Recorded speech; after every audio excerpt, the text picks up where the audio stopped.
Welcome to NFL Live, everybody. The 2025 NFL schedule officially has been released. Look at that. Has been released. In big letters. I love it.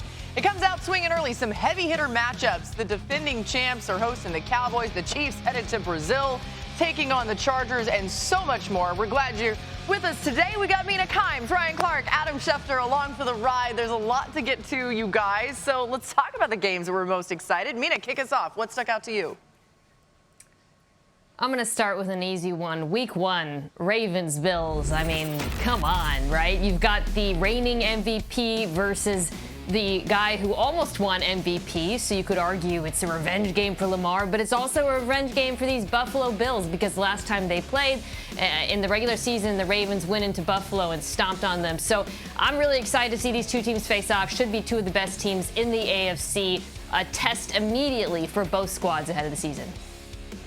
Well, you know, I tried to give Lydell like 6 other games before we finally got to this one, but apparently all of those games were already in the rundown. So I went all the way to Christmas to the Commanders and the Cowboys. Again, Mina Kimes last year showed out for the family on Netflix, and I can't wait to see where the Cowboys are in this gauntlet of games they have after Week 11. And we know that Jaden Daniels made his name down the stretch of last season, and we get to see him as a gift on Christmas from old St. Nick. All right, the last time the Cowboys played in Philadelphia in Week 1 was 1970, 55 years ago. It came at Franklin Field the last year before the Eagles moved into the Vet, which they're no longer at. Well, the Cowboys, for the first time in 55 years, are back in Philadelphia in Week 1. It's the Thursday night opener. It's the kickoff to the whole season. It gets us ready for all these other games that we're talking about. So Cowboys and Eagles, Week 1, let's go, baby. Oh, let's go. I love that, Adam. I'm excited for Bears and Commanders, Week 6. On Monday Night Football, the quarterback matchup, it's always going to be a fascinating connection between Caleb Williams and Jaden Daniels, going 1-2 overall in the 2024 NFL Draft. But remember last year, it was the crazy Hail Mary to win that game for the Commanders, really changed trajectories of both of those teams' seasons. So can't wait to see that one once again, and it'll be right here on ABC and ESPN. Now, speaking of Monday Night Football, here's a look at the full schedule. We're going to have a total of 23 games across our ESPN family of networks, ABC, ESPN Plus, and ESPN, including doubleheaders in Week 2, Week 4, Week 6, Week 7, and the final week of the season. Mina, when you look at that schedule in its entirety, what stands out to you about Monday Night Football? I'm really interested in Philadelphia traveling to Green Bay, a rematch of last week's Week 1 game in Brazil. And you remember that game, of course, Jordan Love got hurt. We were worried he was out for the season. He came back, but it kind of felt like the Packers had ups and downs after that point. These are two very good teams. I think teams a lot of us expect, obviously, to be in the playoffs next year, the Eagles being the reigning Super Bowl champs. So it's a big test for a young Green Bay team that is going to be looking to get over the hump of losing the playoffs last season. You know what? It's also always exciting to see the teams that earn their way onto Monday night. Look at the Carolina Panthers. Think about where we all were in Philadelphia. I believe it was early on in the season, maybe week 2 or 3. And we were talking about Bryce Young maybe never getting another opportunity to be the starting quarterback for the Carolina Panthers. But we're going to see them on Monday Night Football versus the San Francisco 49ers in Santa Clara. And then also you think about some of these other teams like Chargers, Eagles. The Chargers trying to ascend. They get a running back early on in this draft. And now you have Jim Harbaugh with his opportunity to truly put his imprint on this team against the defending champion. And I think what's big for me as well is the Cowboys. The Cowboys, before their bye, they're on Monday Night Football. And then in Week 11, they come back and they're on Monday Night Football. And then they start a gauntlet of games that gives them 6 games in less than a month. So if they don't play big on that Monday night right after their bye, it could be downhill for Jerry and America's team. And we're going to see some teams on Monday night that we don't ordinarily see. You mentioned the Carolina Panthers, the Jacksonville Jaguars on Monday Night Football, and clearly the league believes in the Atlanta Falcons this year because they're scheduled for 2 home games on Monday Night Football, 5 primetime games in all. So the Falcons liked Michael Penix at number 8 in last year's draft, and so did the NFL apparently by scheduling the Falcons as often as they have in primetime. Go Falcons. Love it. Well, Star Wars from the Eagles. Hey, week 2 features a rematch of the Super Bowl, Eagles and Chiefs. What a showdown this will be, of course, early on, too. Patrick Mahomes, Jalen Hurts on either side. But you also have a Philly defense that's hoping for significant contributions from young guys, many others departing. Of course, a KCO line. They've tried to rebuild this offseason to protect Patrick Mahomes. And it's just the third time that teams that met in the previous Super Bowl faced each other in the first 2 weeks of a season. The others were in Week 1, 2016, when the Broncos beat the Panthers after winning the Super Bowl 50, and Week 2, 1993, when the Bills beat the Cowboys after losing Super Bowl 27 by 35 points. So we thought we'd have some fun today, okay, with the defending champs. RC, let's play the predictor game for the Eagles season. Okay. Take us through each week and give us the wins and losses. And I'm going to populate it on the iPad right here. So if I don't like what you pick, I'm going to change it. Just kidding. Okay, here we go. All right, we're going with game 1. I'm going to go with the Eagles. Listen, it's going to be rocking in that stadium. They're going to be in Philly. They're going to be representing themselves as the reigning, defending Super Bowl champs. I give them a win. They're going to go to Kansas City, and we're going to find out very early if Kansas City can protect Patrick Mahomes. I'm going to say they start the season out 1-1.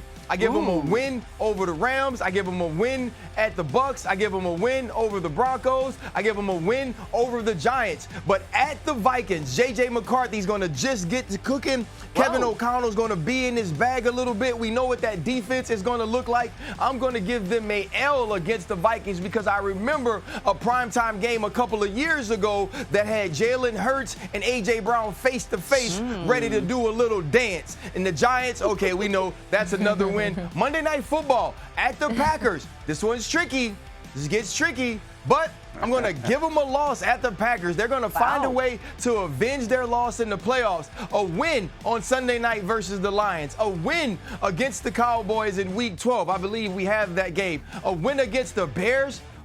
At Chargers, Monday Night Football, that's going to be an L. That's going to be an L for Philadelphia. I think Justin Herbert will be cooking. Jim Harbaugh understands primetime games. A win against the Raiders.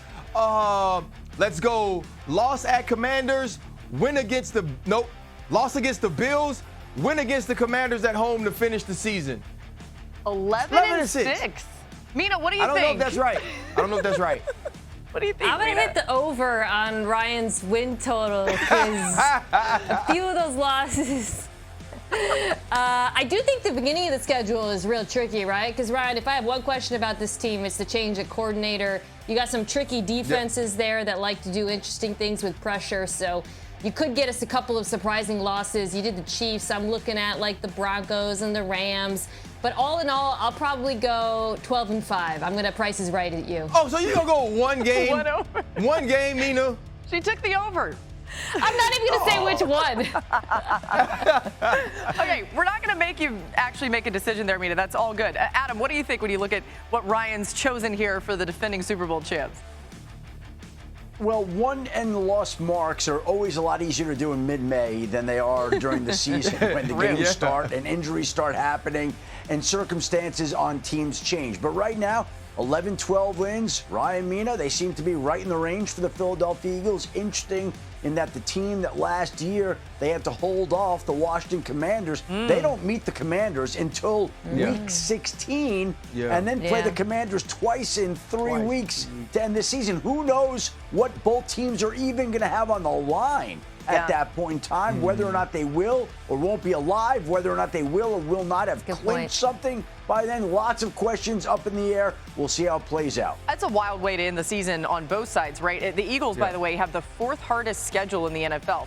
All right, RC, how about the defending AFC champion Chiefs, since we're talking about the teams that were in the Super Bowl? So here we are. We're going to do it again, and we're going to see their schedule pop up here. And then now your turn once again to be predictor. Go ahead. Hey, well, listen, I got them beating the Chargers week 1. We already saw that I had them beating the Eagles in week 2. I got them whipping the Giants on Sunday Night Football, a loss to the Ravens. Ooh. Okay, now on Monday Night Football, they're going to beat the Travis Hunter-led Jacksonville Jaguars. Ooh, Lions Sunday night. That's a tricky one. That's a tricky one. I'm going to go the Kansas City Chiefs. Kansas City Chiefs versus the Raiders again. Now, it's going to be an L against the Commanders on Monday Night Football. I remember the first time getting a chance to see Jaden Daniels play against the Cincinnati Bengals, making big plays. Another loss to the Bills. Then they get a bye. Everybody wins on bye week. I have a win against the Broncos, a win against the Colts. I have a win against the Cowboys, a Sunday night loss to the Texans. Yeah, that's right. I said it. A Sunday night loss to the Texans. They beat the Chargers. They beat the Titans. They're going to beat the Broncos, and they're going to rest against the Raiders, so that'll be another loss. I don't think that's right because probably 12-5 they won't be able to rest. So give me beating the Raiders, too. They're going to win 13. The old switcheroo at the end. You changed it. Wow. I did.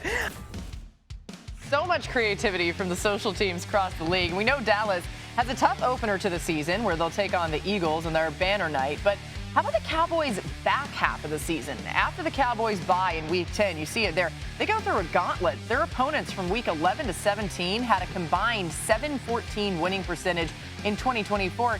They're the only team whose opponents have a 600 or better winning percentage in those weeks. It's really brutal toward the end. Here's Stephen Jones' thoughts on the Cowboys' schedule from earlier today. Oh. I got some challenges early going on the road, quite a bit. I think 5 of our first 8 are on the road, but like you said, we've got a spicy schedule at the end when you say, hey, what you compare to last year's playoff teams, we have a big run there playing a lot of playoff teams. So. Spicy. Adam, are you hearing anything out of Dallas on the toughness of the schedule? Well, here's what spicy means, Laura. From weeks 12 through 17, the Dallas Cowboys will play teams that last year won at least 11 games each. It's the first time in the history of the National Football League that one team ever will play that many games in a row against teams that won that many games the season before. So when we tweeted that out this afternoon, Micah Parsons saw that and obviously took exception to it and tweeted out right there. I don't even know how to pronounce that on air. I won't attempt to. But those are the facts. The Dallas Cowboys have a gauntlet of games later in the season against playoff teams last year that won a lot of football games that they'll have to try to find a way to knock off. Mina, you know how to pronounce what he wrote there? She's going to leave that one. It looks like an S, which is a little confusing with the dollar sign. All right. Here's the thing about the 2025 Dallas Cowboys. Ryan, you can tell me if you agree. I think they have an offense that can put up points on anyone, potentially. Yes. With the addition of George Pickens, offensive line, young, improving, run game should be better, Dak Prescott healthy. Yeah. I think they have a pass rush that can get after anyone, led, of course, by that young man there, Micah Parsons, very good pass defense as well. I think if they fall behind against some of those teams, that's where you get into trouble. Talking about the Eagles, the Lions, Commanders have a good run game as well, because I do not believe this run defense has been resolved. So game script matters a great deal. Complementary football matters a great deal. This offense has a lot of pressure on them to put up points so that they're not in that situation, because, Ryan, that's where I think they'll get into trouble down the stretch. Listen, I love the Jones family because they always say something that allows me to think outside of the box. Stephen Jones talked about how spicy this schedule is down the stretch. I don't know if y'all ever watched that show Hot Ones, right? But in Hot Ones, you start out eating, you eat like a hot wing at the beginning, and it's a little hot, and they drink a little water. But as it goes along, you start to eat chicken wings that have names like Hell Pepper, right? Or they have different things like Fire Mouth wing, right? Or there's some type of pepper that we ain't never heard of that they feed to rattlesnakes to kill them in the wild in Australia. Well, that's exactly what the end of this schedule is, right? When we start seeing actors and entertainers and rappers sweating out of their eyeballs and drinking milk. That's what this is going to be like. They got 6 games in less than a month. They're playing on Sundays, and then they're playing on Christmas, then they're playing on other Sundays. They are the holiday team, and what they might be is the Christmas ham. They might be the Thanksgiving turkey, and they might be getting ate the hell up for the entire end of the season if they haven't built some sort of repertoire or rapport between this team and chemistry under Brian Schottenheimer. They better start fast because the end of the season will be more than spicy if they ain't right. Yeah, I mean, ham and turkey aren't spicy, so I like how you made like a little switch there, RC. Mina, do you think we should try to do the Hot Wings Challenge or the Hot Ones Challenge here on NFL Live? No. I think Dan Orlovsky might actually die on camera if we did that. Like, it would actually... I'd be afraid. He has kids and a wife, so we won't make him do it. The rest of us would be so sweaty if we did that. He would be so absolutely nasty. Let's not. Do it. Adam would be great on that show, though. Spicy. Adam should have to text and tweet while eating.